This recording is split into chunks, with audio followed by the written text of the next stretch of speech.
Yo, we got a good one today in Textual Conversation. Yo, First Kings chapter 19, starting at verse number 19. And it talks about Elisha, the protege of Elijah, is now being called into fulfill his prophetic ministry.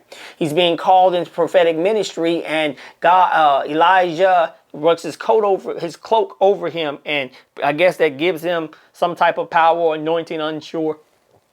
Excuse me, what that means. But yet he comes in and he gets called into ministry. He said, well, if you let me, give me a second, I got to tell my mom and them bye. Give me a little bit and I'll come and do and serve you and do what I need to do. And what's interesting here is that he was called into ministry. And when he was called into ministry, it prompted him to take action with the rest of his life. That's interesting. He says that it calls him to do something with the rest of his life. He says, I'm no longer, he gets the oxen and he goes and kills the oxen, boils them into a sacrifice, and not only did he boil them into a sacrifice, guess what else he did, Keisha? What? He burned the plow. So in other words, I'm not coming back to any of this. Because whatever God's call is on my life has to be better than what I got going right now. And I'm not going back. So he made sure he kills the oxen and he burns the plow, because whatever God got in store for me has to be better than what I got going on right now. And I'm going to go with him instead of trying to wait on something else. I'm not coming back to plowing no fields and fixing oxen and dragging oxen. I'm not coming back to this. I'm going to fulfill and to live out my calling.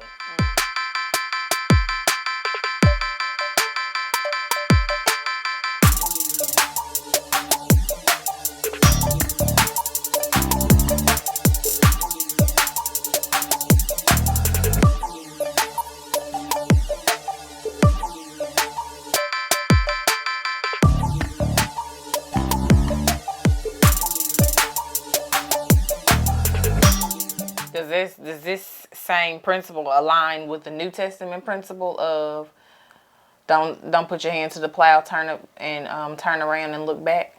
I think it does have some similarities to that particular passage, because you turning your head to the plow is an Old Testament principle, which meaning suggested in the New Testament is somebody looking at the plow and looking back, and they're no longer able to make straight lines in the plow. And field people or farmers don't want lines that was all crooked, because it's messing up the amount of crops they can produce. So therefore they need straight lines, and they need people who are focused on the plow.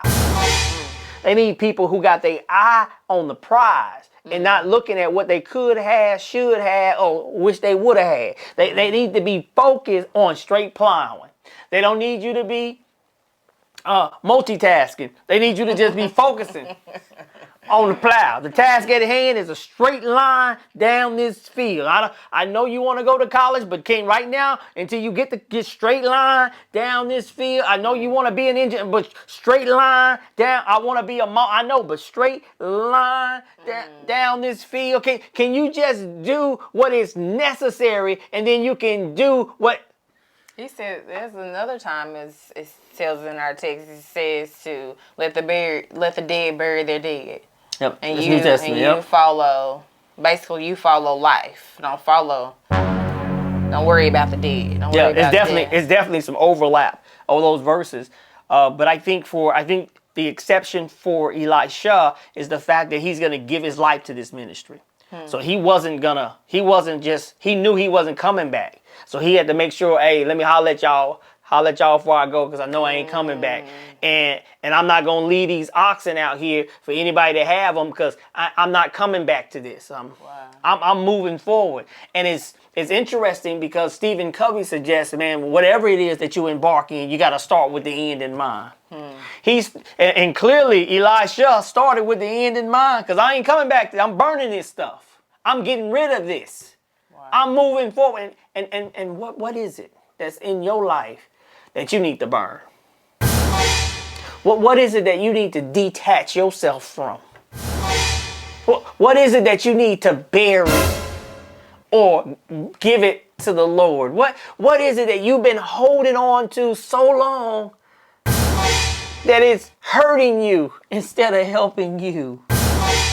It sounds very analogous to discipleship to me when I hear it. Sometimes, well, not sometimes, but I mean, the cost of discipleship is expensive. You know, it's not cheap. Yeah. No cheap grace. Like,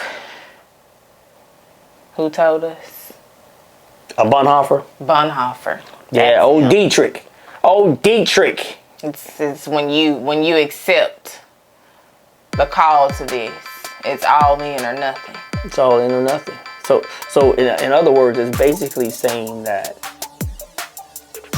salvation is free, but discipleship is costly.